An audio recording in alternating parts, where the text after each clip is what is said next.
Good evening. Hope you've had a fabulous day. So we're one day closer to level 3. 14 today, which is fantastic.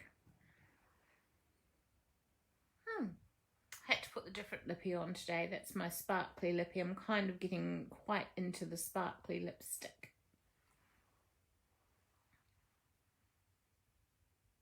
And the silence. The silence. Well, maybe no one's coming tonight. Yes, Joe's coming. Yay! It's always that sort of moment before, you think, oh my God, no one's coming. It's my biggest fear in life. Hey, Joe, it's my biggest fear in life that no one will turn up. But then it doesn't matter, does it? Because if no one turns up, well, yeah. How are you, Joe? You coping? Life's not so bad at the moment, is it? I think it's what we make it. I think it's how we choose. What is it? Choose to react. It's not what the measure of us is, not what happens to us, but how we choose to react it. Someone will always turn up. Oh, Lou, hi. Joe and Lou, great stuff. How you going, Lou? Just saying. Hope you had a good day. I was really tired. I was quite surprised. I had a nap, and it was a very deep nap. Not one of those sort of, oh, let's just pull the covers up and have a little snooze. But it was an absolute dead drop sleep. So I don't know what that was all about. I had a little bit of a late night last night, catching up on a movie, but not too late. But there you go. Perhaps it's just the way the day was. Lots of traffic. I'm really surprised at how much traffic is out there, considering we're supposed to be in lockdown. Anyone would think it was just a normal day. But, I don't understand. There you go. Oh, migraine. Right. Oh, fish and chips for dinner. Yum. Oh, lucky you. Oh, you're allowed a midweek drink, Joe. Absolutely. Yeah, perhaps that was my deep sleep, was a migraine-y sort of. No, I didn't have a headache. What I had for dinner, though, was, I bought kumara noodles. I've never seen them before, but saw them in the supermarket and thought, oh, they look like fun. So I fried up a whole lot of bacon, dropped in a whole lot of kumara noodles, and fried them with a chopped up onion, sort of like a bacon and kumara noodle hash. It was actually very delicious. Very delicious. So we'll give it a couple of more minutes and then we'll see what Phyllis is up to. Oh, Denise is having a wine, waiting for dinner. Great. I must load Phyllis up to YouTube tomorrow too. I must put it on my list. I was a bit remiss. I didn't put her up this morning. And apparently some people are rather liking going to YouTube and catching up when they miss it. So that's good. So we're hanging about today. So that's going to be interesting. And Judith Collins is taking a bit of a hammering, isn't she? Been saying some things about people that aren't exactly kind. There's ways in which you can criticize people without sort of being blatantly calling someone a big fat hypocrite. Makes you wonder about our politicians, doesn't it? So, okay, let's do this. Let's get on with Phyllis so that we can all go and have more drinkies. I've got another Dr. Pepper because I can, because I like it. Gorgeous. And here's my sneaky dessert, which will of course give me a huge sugar rush like yesterday, and no wonder I fell asleep. Okay, so Phyllis, kombucha. Oh, Even the name of it makes it sound disgusting. I know, don't knock it till you've tried it. I'd rather not try it. Thank you very much. Not at all. Okay, so Phyllis. So as we left Phyllis yesterday contemplating her demise, she was having to face some justice. You know, she'd had the tickets, so she had to pay those off, and she betrayed a friend's confidence and had to suffer the consequences of that. And then she made a mistake at work and blew out some information that she shouldn't have. And so, you know, she had a pretty rough, between then and now, it's been a couple of months, and she's had a pretty rough couple of months wandering around thinking about herself and what she's been doing, and realizing that actually she's been putting her material world and herself before her spiritual and soul journey, that she's really drifted away from what life is about, what integrity, truth and honesty is all about. But she's still not too sure about it all. She's still a tiny bit confused. Yes, she understands that she has to suffer the consequences, that there's karma, that there's justice, and that she needs to have a spiritual foundation and she needs to pay attention to it. But it's all so much. Just all so much. And so she finishes work one day and decides, okay, I'm going to go out and watch the sunset.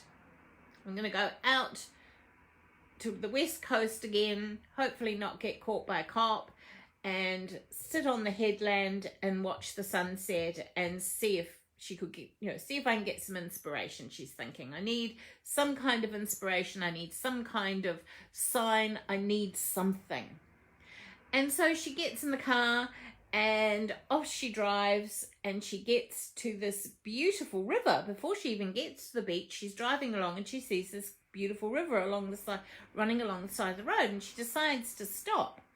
And she parks the car and goes down to the river, and there's willow trees, lots of beautiful big old willow trees drooping into the river, and the sun is setting.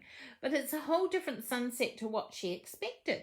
She expected she was going to sit on the beach and watch this beautiful sunset dip down behind the horizon, but instead there's this beautiful chill, that chill that you get on a sunset evening in the country. Even though it's summer, there's that gorgeous just chill.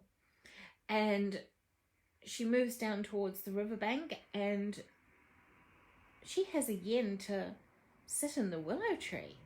And she goes, what on earth's going on with me? And as she's climbing up into the willow tree, she's looking up at the sky through the willow, and there's that beautiful pattern. And suddenly she's got a net, and she goes, wonder what it would look like seeing the world from upside down. So she gets out of the tree, goes back to the car, and gets a length of material it's actually her yoga sling that we see in the tarot card picture that I posted earlier. And she gets her piece of cloth, very sturdy, and she takes it back to the tree, and she ties it into the tree and sits her ass into the part of the cloth, and she hangs upside down. And she's looking at the world from a whole different perspective. Oh my God, she's going, this is different. I'm not out at the beach watching a traditional sunset dipping below the ocean. I'm actually in the country watching a sunset upside down by a river. Crazy. But she's in wonderment. And it's still, and it's silent, and it's just the river running along the side. She can hear the river, and as she's thinking, gosh, the world really is different upside down. This is a different space. And she starts thinking what it would be like to work upside down at her desk at work. And what would it be like to have a bath upside down? All these weird and wonderful upside down thoughts. And it actually turns her world upside down. Because she's upside down and she's thinking upside down, it turns her world literally upside down because she's thinking in a totally different way. But as she's thinking, she's drifting off to sleep. She's so secure and comfortable in this upside down world where she's just looking at things in wonderment and in awe, and she's not processing anything or overthinking anything. She's just hanging there, and she falls asleep. And tomorrow we will pick up to where she wakes up, because tomorrow when she wakes up, she actually faces the biggest thing of all. So tonight what she's learned is that you can look at life from a different perspective. You can look at life upside down.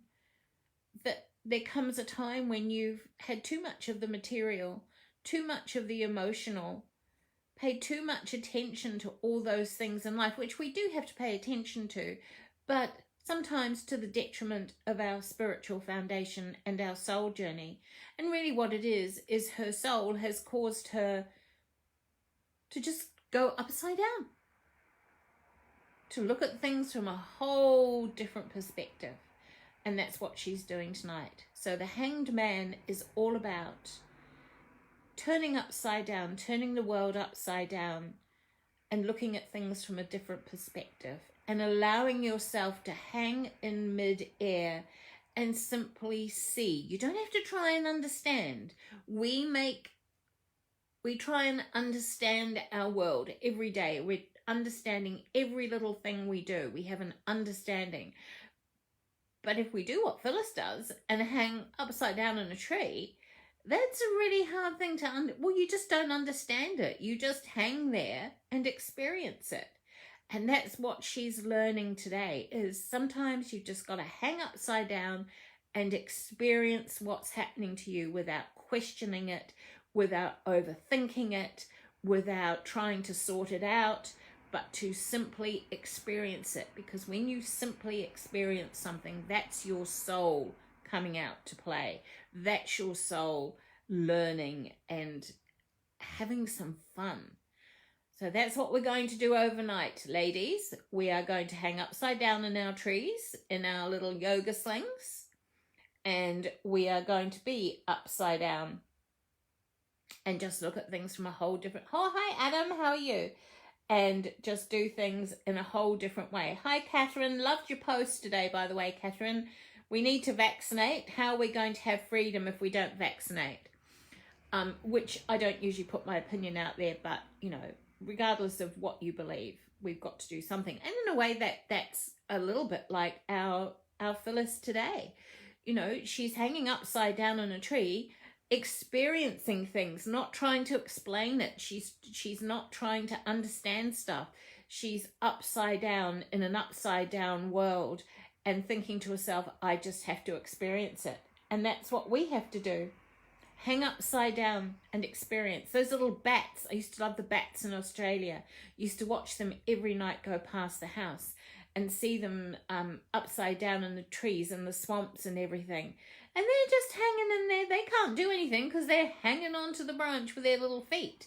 And that's what we need to do. Simply hang. Just simply hang and just not even consider anything else. And there's an old Celtic saying, and it's be still, listen to the silence, and let your soul catch up. And that's exactly one of the other things that Phyllis is doing. By hanging upside down and simply being in that space and being upside down, she's letting her soul catch up. So there we go, people. There's Phyllis for the night. And tomorrow, oh my God, tomorrow is a biggie. And tomorrow we will do Tuesday Tarot and play with some cards and do a little bit of a thing before we go into the weekend. Have an awesome day and all enjoy your wines and your gins and your dinners. And I'll go back to my very healthy Maltesers and my Dr. Pepper. Now remember, Phyllis is hanging upside down in a tree. Just keep an eye out for her. You know, just make sure every now and then that she's safe. She must be a bit chilly though, don't you think? I hope she remembered to take a cardie with her. Okay, I'll see you all later. Bye.